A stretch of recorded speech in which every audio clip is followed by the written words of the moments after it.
Hey folks, Quilly18 here, and welcome to Let's Try Galactic Civilizations 3 Super Early Alpha Edition. So this is going to be more or less a blind look at the game. I haven't really played it other than to load it once to make sure that it's running okay. So it is going to be blind first impressions. Now I have played both Galactic Civilizations 1 and 2 before. I really enjoyed the games quite a bit. I found some of the spaceship management aspects sometimes a little bit, I don't know, kind of tedious. And I much preferred winning through the scientific or cultural victory routes as opposed to the military ones because I didn't really like managing fleets. So one of the things I'm going to be looking in here to see is if they've changed that or offered more automation or something of the sort. Again, it's very early alpha. When I did load it, I noticed there were a lot of things that it's not quite at it's a game level yet. It feels like there's some things that are definitely missing because they're still being developed. I mean, for example, there's no ship designer in the game at all right now, and I don't know if the multiplayer even works yet. But let's go ahead and check the, well, we'll check the option screen really quickly just to show the different stuff that's there. Obviously a lot of placeholder room for maybe some other stuff, but already different ways to tweak the UI and the bloom and the ambient occlusion, which is good, and the graphic settings. It is in 3D, as opposed to like a sort of 2D sprite system. Sound, interface options are always nice and sexy, we like that. I turned on the skip intro to make it go a little faster when I load it into the game. Built-in screenshot tools are cool. It is this is available on Steam. Hey, Fireweaver, thank you for subscribing. This is being streamed, by the way, if you're watching this on YouTube, and if you see me like respond to weird stuff, that's why. What was I going to say? Yeah, this is available on Steam right now. So of course Steam has built-in screenshot stuff. So anyway, gameplay, autosave. Autosave every other turn seems pretty good, assuming it saves quickly. Let's go into the new game settings. So right now there's only 4 races in the system. I actually quite like the art. I think it's done pretty good. So humans, obviously you're going to have humans. The Dragon were there, I think from the start. They've always been the stereotypical sort of evil race in Galactic Civilization. The Altarian, to me this feels like an updated, like changed art for the Altarians. They used to look like, and it says look exactly like humans. They used to look really exactly like humans. Now they do have a sort of a paler blue skin and some markings. Maybe that's all makeup, I don't know. It's entirely possible, so they did change that. And we have Iridium Corporation. So we have the Ferengi, I guess. Oh, they got another set of eyes up there. That's actually quite cool. So they've got a set of built-in abilities, and they start with a certain set of technologies. You'll notice there's a customize button here, but it is grayed out. Again, I believe that's just something that's not in place. I think that the previous versions of the game had maybe like 8 to 12 built-in races, and then the ability to customize the races further, including sort of making a totally from scratch custom race. And we'll go ahead and pick human. So bonus to production, bonus to influence, right? So they can play the culture game a little bit more. Traders, resilience, fast. Okay. So maybe a slightly less warlock or warrior type of configuration. Galaxy type, I noticed that right now there's only tiny and small available in terms of galaxy sizes, and the type is only random. No, I thought, well, maybe I'm thinking of another game where they had a couple of different options in there. So clearly, again, you know, not in the game yet. The ability to tweak different star system percentages actually is also not available to tune at this time. Victory conditions, the only one that appears to be enabled is Conquest. Custom game settings, again, mostly all placeholders right now. And then choose which opponents we want. Right now there's just the Dragon. Let's go ahead and add them all in at beginner difficulty. Why not? And, oh, we can't tweak the difficulty either. Probably because the AI hasn't been developed very much, so they are like, they're just going to be the dumb. Oh, there's teams too. We should have everyone on separate teams so that that's not weird. Okay, let's hit start. Load the galaxy up.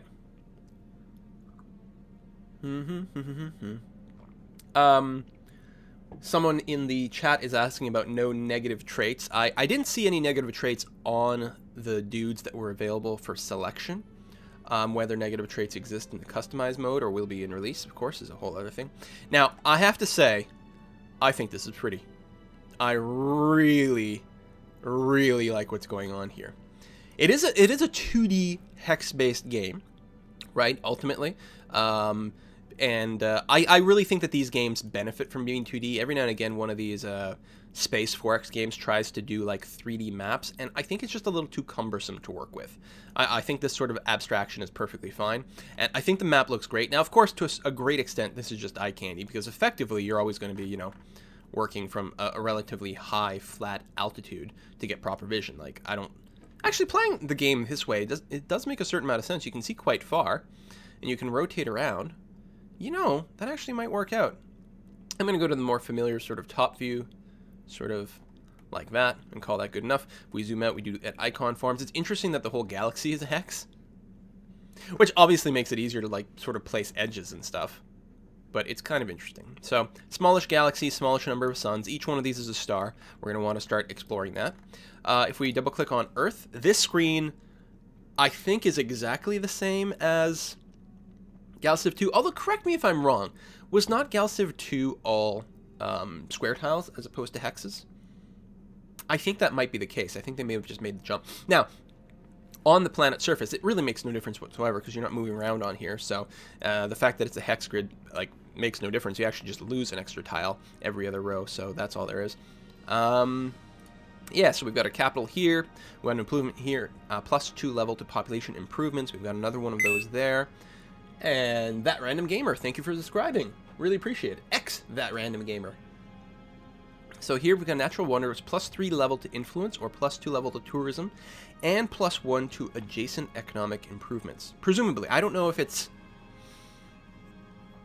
you get the economic improvement adjustment no matter what. It's not clear here where the sort of ore works. Well, influence and tourism. So influence, I think, is for... We don't have one that works. Oh, there we go. Embassy. No, that's still culture. I think influence affects diplomacy, and I did always like the diplomatic model in this game. I guess what we'll do is we'll start with some factories, actually. We're going to increase our production rate. Yeah, I'll even build there. That's fine. And there, and there. And then here, we'll set a... Oh, we don't have farms? We don't have a food building. Oh, all right. So yeah, increase our production. Then we'll increase our research. We're going to skip that one. And then we'll come back and fill up more of these bits later on. We can just run projects here to boost our growth, our culture production, our total research, and our economic stimulus. But for now, we'll just leave this queued up. This means not queuing up any ships, though. And there is something to be said about getting an early colony ship constructor. We don't really need a scout. It's kind of weird. They've got, like the shader that they picked for this looks kind of cel-shaded. I don't know if that's actually the case or if they've simply used a lot of heavy black lines, but these kind of look like cartoons, which is not necessarily bad, although it does stand out from some of the more hyper-realistic stuff that's going on in the background. Actually, you know what? It looks good on the map. When you get really, really close up, it does look a little bit more cartoony, but when you're just, you know, a little further away, the heavier black lines just casts a stronger silhouette, which is actually pretty nice. Just a light bloom effect on things when near the sun, maybe? That's not so bad. Okay, so what do we start with? We did start with a colony ship, so let's check out what planets that we've got here. So we do have the Earth, which has a moon, actually. I don't know if that's represented by anything. No, but there's definitely a moon orbiting the Earth, or I suppose the moon orbiting the Earth, which is cool. We got Mercury here, nice dead planet. Mars, it is habitable. It's a level 6 habitation, which is not great. The Earth is a 12, which is very good. And generally speaking, the advice was always like, oh, colonize everything that's like a 10 or above because they're great. But I think it's worth just going and grabbing Mars ASAP. So we're going to go ahead and colonize that. The events from colonization are still in the game at this time. So our scouts report that significant portions of the planet are inhabited by sentient pod-like creature. These pods bond with other sentient life. Those who are bonded by these pods experience significant physical pain at all times, but have heightened intelligence. What are your orders? So previously in GalCiv, there was the ability to be sort of like good versus evil. Now they've explicitly seemed to have broken it up into benevolent, pragmatic, and merciless. There was always a neutral route. Like, being neutral was definitely viable and potentially desirable for all kinds of different reasons. So now it looks like they're actually sort of naming things. In fact, it might be, I think it's a triangle of alignments now. So you can sort of be like middle ground, like benevolent, pragmatic, and not at all merciless or something like that, is I think how it works. So depending on how we want to take a stance, we can make a decision here if we want to be benevolent or we want to be merciless. Now, a lot of times, going the merciless route gets you bigger bonuses. And a 50% research boost is pretty goddamn good. You know what? I'm going to split the difference. I'm going to be pragmatic here. We'll call it there. And what do we have here? +2 to level of research, which is great. We're going to want to do that. I will build one basic factory, and then I'm going to fill the rest of the planet with research. Mars is going to be the research place. This basic factory, can I buy it? I can. 140 billion credits. We've got lots of money. Let's buy the first basic factory to help Mars's production. In fact, I should do a similar thing on Earth just to keep things moving as quickly as possible here. We're going to rush by the first basic factory. Oh, so okay, cool. This adjacency thing is brand new. This I do not believe used to be in the game. Bonus to adjacent improvements. So basically all adjacent improvements get +1 to their level, and you can see this by the little arrow. That's good. Oh, and they keep giving adjacency bonuses. This basic factory gives adjacency bonus to more manufacturing and more military. So you want to place things next to each other. So these research labs boost each other from being next to each other, but there's no boost from the basic factory. I like this a lot because it used to be that placing down objects, unless I'm misremembering, maybe this has always been in the game, but I don't think so. It used to be that other than getting these little bonuses, placing down objects really didn't matter. It was just like, oh, you have 10 slots to build buildings on this planet, so go nuts. So except for the fact that there's food here, now this one is still being built. We can cancel that construction. This interface is still weird, where you sort of select a tile, then select over here. So this is +1 to military. So we could build another military bit over here, but actually that would be a good place for another factory, because the factory will feed the military. And then once we get food, we'll probably want like a pair of food things over here, because obviously we want food here. Probably. Maybe we've got enough food. We'll play it by ear once we get there. Anyway, I like that mechanic. Okay, so we've got a scout here, which just, you know, kind of does what it does on a tin. Doesn't have any guns whatsoever. Ideally just moves around and searches for things. I can right-click it to send it places. I like the animation. It's sort of, it accelerates over time. It looks good. I think this is blue. This is what, my zone of control. But that's not, I was going to say, the fuel radius is this big thing here. And that will vary by ship. Both the scout and the survey ship should have a pretty large radius, and they do. Other ships may have less. The scout, I'm just going to command to auto-explore from now on. And the survey ship, what it's meant to do is, it's actually fairly competent, but it's got a survey module. So it can find anomalies in space and then use them to give you boosts to your economy. Or is that my movement radius? I don't think so. Anyway, so we'll also use this mostly as a scout. Wormhole. One wormhole too many. Oh, interesting. Let's just start the research over here. So they did, I don't believe the things used to be split in explicit categories like this. I like the organization a fair bit. The what's interesting about some of these, like this drive system specialization, and they always had this to a certain extent, but it's got explicit levels. If I research this for 6 turns, I will get the first level, which will unlock high-speed hyperdrive. And then I'll have to research it some more to get high-efficiency hyperdrive. I think. I think is one at a time. I might be wrong. There's also this one that's got multiple, like this one here, it's got a couple. I think the stars is a multi-level kind of learning thing. We're going to see exactly how that works. And yeah, the game, I think, always partially had that to a certain extent. We'll probably grab maybe colonial farming, because we can't build farms right now. Or actually xeno-economics, because we're going to want more money, right? I think so. We'll do that so we can build markets. Although we did start with a lot of money, but excuse me, you do burn through it very quickly. You there, go and survey this wormhole. Oh, there's space junk over there. One wormhole to money. The unknown design of this survey ship is reminiscent of some Terran vessels, but your crew can't find its exact match anywhere in your database. The exterior shows signs of wormhole passage, but the interior needs... Oh, so we found a ship here. Interior needs some cleanup to deal with the green goo that your surveyor's best guess put as the original crew. On the bright side, the ship itself works perfectly. We found a lost survey ship. Oh, and it's like a total flying saucery kind of thing. That's very cool and handy. So I guess we re-equipped it, and it does have the survey ability, which is great. So we'll just automate these, and what it's going to do, they'll auto-explore and then pick up any garbage that they happen to find. Like, why didn't it go to the space junk? Regardless, I'm going to send my dude over here, although we're mostly at the map edge, which is a little foolish. Next turn. Oh, I should rush by some more buildings. You're going to that debris field. Why not the space junk? Again, it's early. The AI may be broken, or may be misunderstanding something about what the space junk is. So the debris field was explored. We got 18 credits from ship components, rare elements. There we are. That's fine. So at this point, well, I'll keep flying this one semi-manual. And it'll be good to explore some new stars, see if there's any planets around. Kaka. Kaka is uninhabitable. Well, there you go. No one would want to live on that planet just based on its name. Ooh, what do we have here? An enemy survey ship. And it looks cool. I gotta say, I'm digging the ship designs in this game. Now, it'll be interesting to see how the ship designer works. Because in GalCiv 2, which did have a 3D engine for the ships, you could really, like, make a ship that looked like just about anything you wanted. More space junk. We got 1 whole credit from that. Excellent. I'm going to automate the ship at this point. Auto server. Yeah, I was afraid of that. Cancel.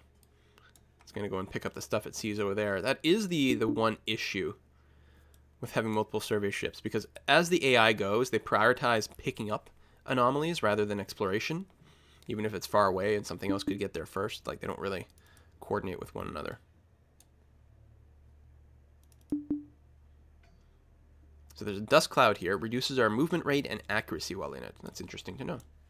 It's also interesting we didn't make contact with whoever we just saw.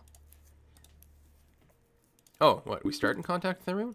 No, the speak to is disabled. Oh, diplomacy is not yet enabled in this game. Nor treaties or stats or the United Planets. And that's what I'm saying. Like, the game is far from being an actual game right now. So this is why it's just a very light early impressions kind of thing. That's that other survey vessel. Was going to queue up a move to here. And it might still do it. Might just have to retrofit some of these ships here so they don't fight over each other.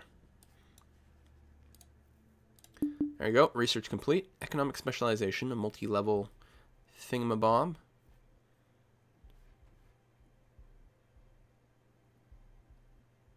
Reduces maintenance, manufacturing costs, increases wealth. Alright, that's not bad. But how do we get, like, more research? Well, maybe under engineering. Oh, yeah, pure research, right. Oh, in the Starbase laboratory. Yeah, we want that. We want to build some constructors that that can build me some starbases. Here, let's rush some labs.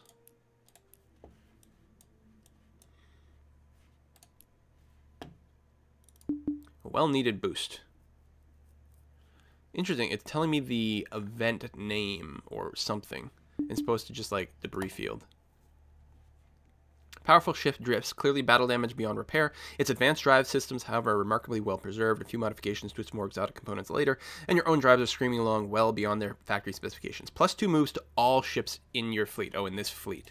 I think it means this fleet specifically. Move is 6 of 9. So if I check my other ships, 3 of 3, 5 of 5. Yeah, I think it only affected this particular fleet, which just happened to have only 1 ship. You know what we'll do? We'll put this ship on Explore. And actually, no, this is my flagship. Cancel Explore. You're going to be on Survey. This survey ship is going to be just on Explore. That way, only my actual flagship will get to take advantage of various buffs from space debris. And it moves fast, so it should be able to swing across the screen pretty quickly if we pick something up. Alright, what did I just finish? Did it tell me? No? Oh, we should check the other menus too. Governor screen, yeah. Adjust manufacturing spending, so we've got a nice sort of like view here as to where we want to focus our production. Probably leave it balanced here, although we're not producing any... I think this is military. Money, research. Oh, no. Oh! Oh! Do they not have... Total manufacturing. Do they not have the split between... No, because you just have one manufacturing queue. If I queue up a ship, it's in the same queue. Because I think in previous versions of GalCiv, and again, it's been a while since I've played, did they not have 2 queues? One for civilian production and one for military production, and you had to dedicate where you were putting stuff from one side to the other? I think so. I'm actually going to drop down. I don't need to make money right now. We'll go lean slightly towards research and a little bit of manufacturing. So we'll probably be losing money. Yeah, 4 per turn, but we've got tons. I think they're just starting us off with a whole lot of money right now, to the point where I'm like, let's buy a constructor and start making a starbase. Yeah, I'll cover both Earth and Mars. Another well-needed boost. Even more speed. Lovely. Now we've got our constructor. Now, the thing that's a little weird is that you don't see it on the map and doesn't come up under the idle view. I can click on the planet. So there's a fleet defending Earth right now. So I can launch it. Eject ship. Just going to put it between Earth and Mars and have it construct a starbase here. Now, by itself, the starbase is not doing anything, I don't believe. Crew cost coming soon, lots of features still incomplete.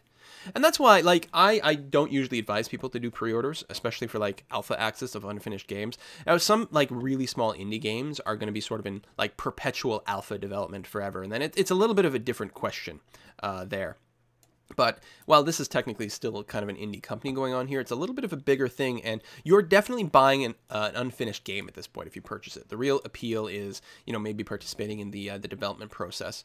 But I'm certainly not going to sit here and recommend that people start, like, buying this game, even though I really like Galactic Civilization. It's certainly just too early to endorse absolutely anything with the sort. Okay. Oh, look, we got the middle one. So is it random which one you get? So we got reduced maintenance on our laboratories. Okay. We can get cheaper lab construction.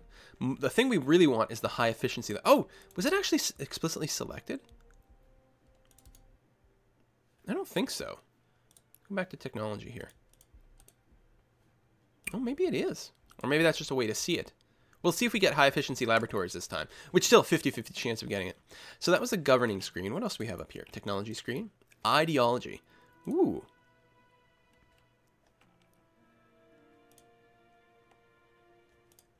Oh. Oh, I love this. Okay, so it used to be, basically there was a morality scale, you know, good versus bad. And at one point there was a branch in the technology tree where it, where depending on if you were good, bad, or neutral, you could pick one associated technology, and then there was like stuff that came afterwards as well. But now instead of that, you've got ideology, like progression here, and you spend points.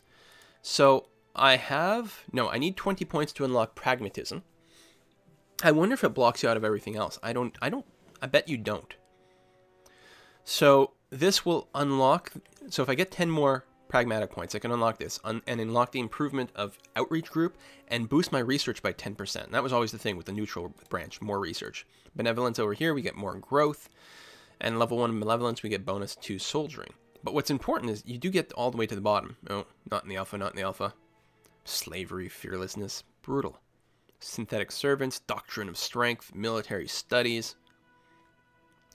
I'll mouse over each one of these so people can pause on YouTube and read things if they want. Entertainment industry. Yeah, see, entertainment and culture and doing all that. Tourism, I love it. More research. Ah, so much research. More tourism. Diplomacy, cloning, and then trading stuff that's not in yet.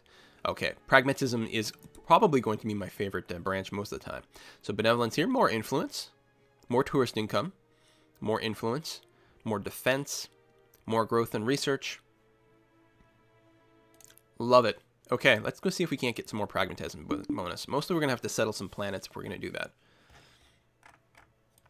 And speaking of... Ooh! 14 quality. Yeah, alright, let's go ahead and a 15 quality. We need to colonize this, like, right away. Colony ships, 1 and 2. Yeah, we can afford them both. We can't buy both instantly, though. I suppose I could have queued one up on Mars. Greetings, Terran Alliance. The Iridium Corporation's Alpha A #1 duty at this time is to wipe you from the galaxy. Oh, but thanks to the hyperdrive, it will make hunting you down so much easier. Well, isn't that nice? What? Lost Defender. You're right. So there's no diplomacy in the game right now, right? So I guess there's no choice but for them to be in a permanent war. So yeah, we got a ship is what we got. Look at that. I think what we're going to do is send it to Earth. Oh, I didn't realize we weren't facing sort of galactic north. There we go. It's going to be much better. We're going to send you to Earth. And we'll have you defend there. Oh, and we have a station constructor. Well, don't be stationed. Be,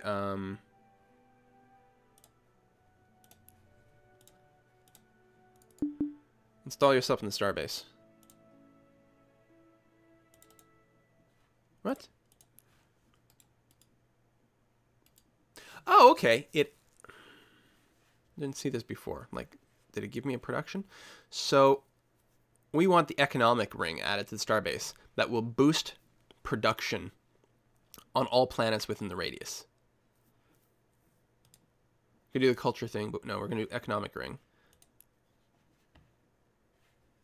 There we go. So available modules is 0, right? So we need to feed this another constructor if we want to be able to add the Starbase laboratory here, which we're obviously going to want to do. That's been rushed. And I don't think we can build ships on Mars. No, because there's no starport. But it's mostly a research thing, so we're going to keep that going.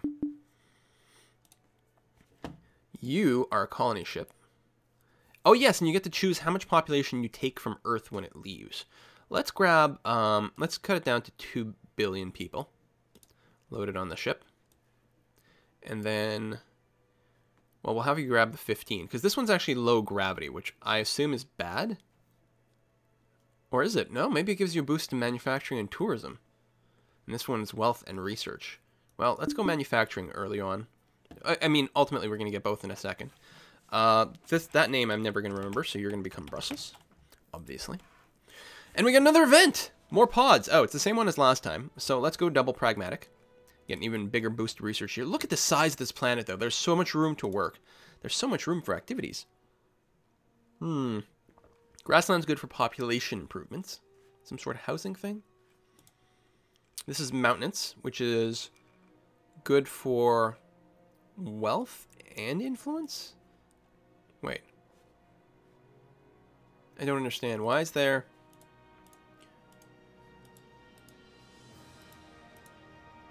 Oh! Oh, okay, this is just a different tile type. It has the +1 level to population improvements built in. This one also has this unique thing, I see, for influence. This is researchers are always good early on. What was that? Influence.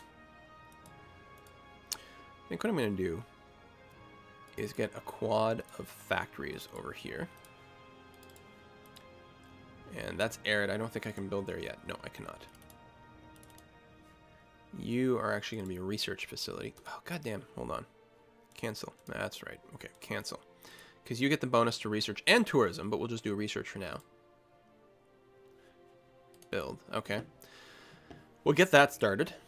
Definitely this place will need a starbase, because we'll want to build more stuff. But we'll just queue this up for now. We'll go ahead and we'll rush the first factory to get that going. Figure out what we want to do next. We are getting low. Oh, it had a little icon to tell me that I could unlock things. Oh, and a little prompt down here as well, which I like. So yes, we will purchase the first level of pragmatism and get 10% bonus research. Boom! And it looks like we'll still be able to unlock these, so you can do sort of a mixed configuration if you want, which is really interesting.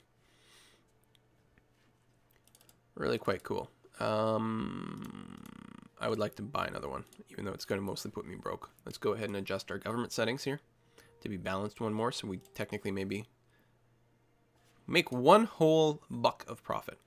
Survey report, one wormhole to many. So we got another lost survey ship. Yeah, there's just not a whole lot of events in the game right now.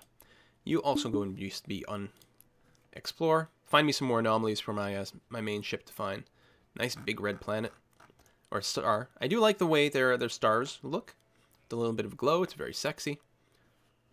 Although you can see, it's a funny thing when you try to texture map spheres, you get this texture pinching effect. You can actually avoid this.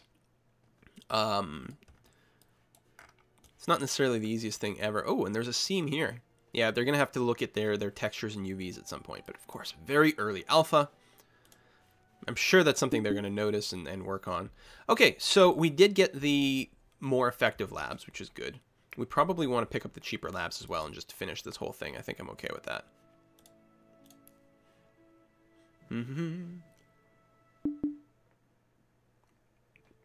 More money. Obviously, the balance of like events and starting money and income. I'm sure there's going to be a lot of changes still. But overall, I'm digging how it goes.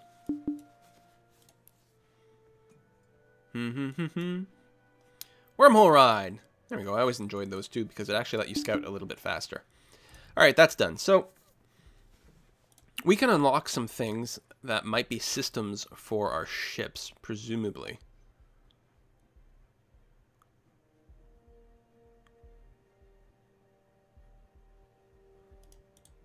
However, how that actually upgrades their ships or not, it's a big question since we don't have the shipbuilding capacity available. Oh, we could start working arid soil tiles, which is good because we do need that. I actually like the idea of maybe getting some extra growth. Yeah, I'm going to go for some xenomedicine. We'll try to get our growth population up a little bit. Oh, we have our colony ship and the defender. The defender stay there. The colony ship, eject. Yes, take, sure, 2.5 billion. Number. So that's colonized. Do we actually want to just go further away? No, we know this is a good planet. Let's go and grab that right away.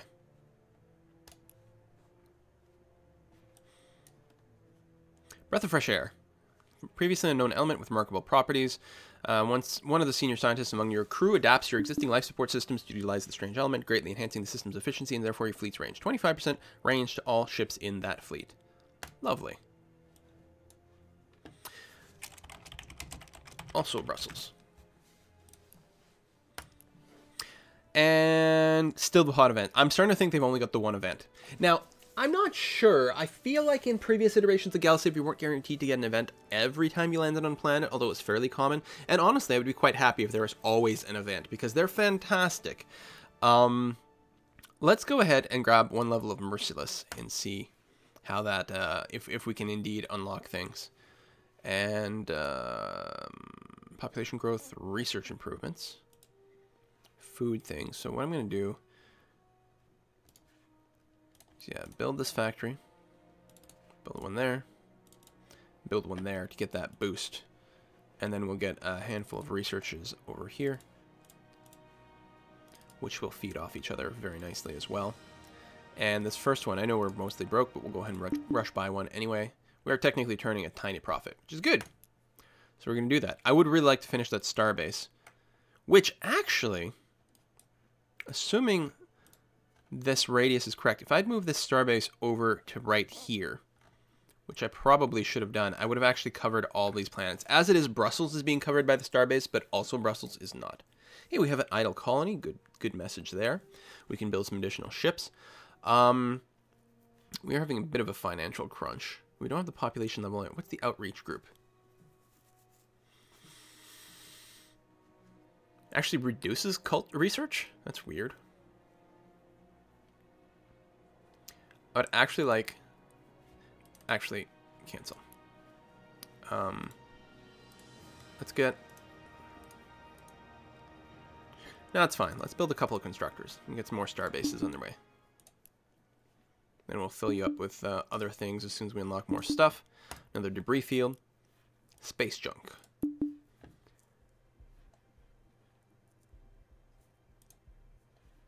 Fertility center. Yeah, there we go. That's what we want. I mean, basically it's just a big sex club. But fertility center sounds more official and governy. You know, it plays better with the voters.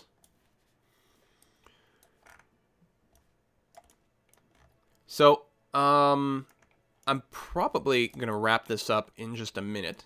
Again, you know, I don't feel like it's in a state where you can really play a proper game. I mean, you can do stuff, but if you can't do diplomacy and you can't build your ships, you know, to me that's the real point of the game. I guess we could just try to get into some sort of combat. Idle planet over here. Could get a colonial hospital. This place is full of research, though, and that's entirely what it exists to do. So Mars is just going to keep doing that. Just fill your time with a research project and work on that forever. Congratulations, Mars. This is the only thing you're ever going to do for the rest of your life. Well, you're not a very exciting planet, and you've only got room for 6 things. I do like the map, though. I'm digging it. And I like their suns. This purple is beautiful. Well, or ugly. I can't decide, like, if it's really appealing or not. When you get too close, it's just a little too much. But I like the fact that it exists. You know, they really stand out. Makes the map a lot more interesting. So what do we have over here? We've got our ship filters, or our map filters that we can turn off and on. They will have graphs, the power graphs, research counter, current date. Well, it's turn time right now. To do current date, yeah. So we'll get like Stardate 2101 or something. Hey, population enhancement. All right, finish some more research. So, I mean, we can unlock better hulls. Suppose we'll need some weapons and stuff. So what they have kept, as in this game, is there are 3 different types of weapons and also 3 different types of armor. Shields, point defense, and armor. Shields are good against beams. Point defense are good against missiles, and armor is good against kinetic weapons. You can see these 3 examples here. Now, as far as I know, they all do exactly the same thing. They just do 1 damage of their type, and then the level 2 one does, 2 damage of their type, or whatever it is, or you can just pile on more and more of these beam, missile, and kinetic weapons. And so a lot of the gameplay in terms of combat involves getting a decent scout on your opponent to see what kind of technology they have in terms of which weapon and which defenses they have the most of, and how they're building their ships, and then building a ship that kind of counters that. If they're building ships, if they've got a good shield technology and they're putting that on their ships, then use missiles. And then your opponents at some point will react with point defense weapons, in which case you sort of switch over your production lines to maybe more kinetic weapons, something like that. And especially with your defenses, you want to tailor them to what your opponent is using, potentially more than anything. Like, you might actually want a well-rounded attack, 1 beam, 1 missile, and 1 kinetic weapon. And then just tailor your defenses to whatever their prime weapon type is, and play it by ear.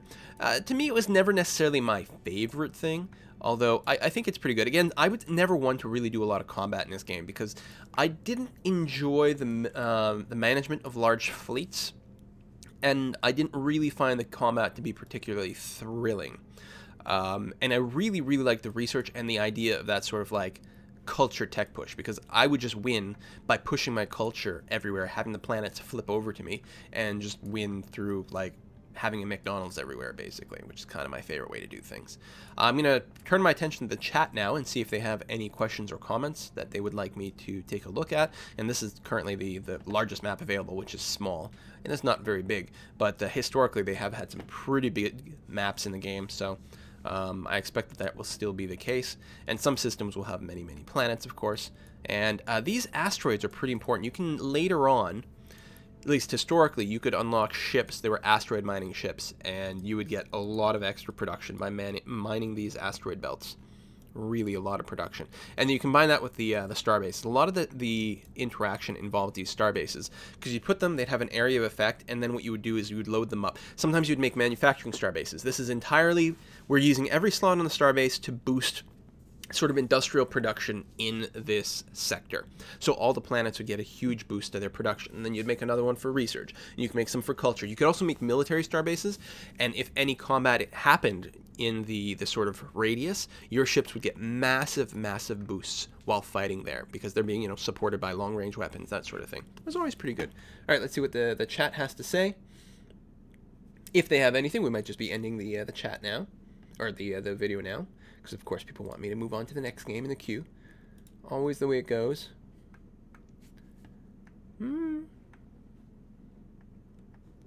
I don't know, looks like we've pretty much dealt with everything that we can deal with in the alpha, I feel.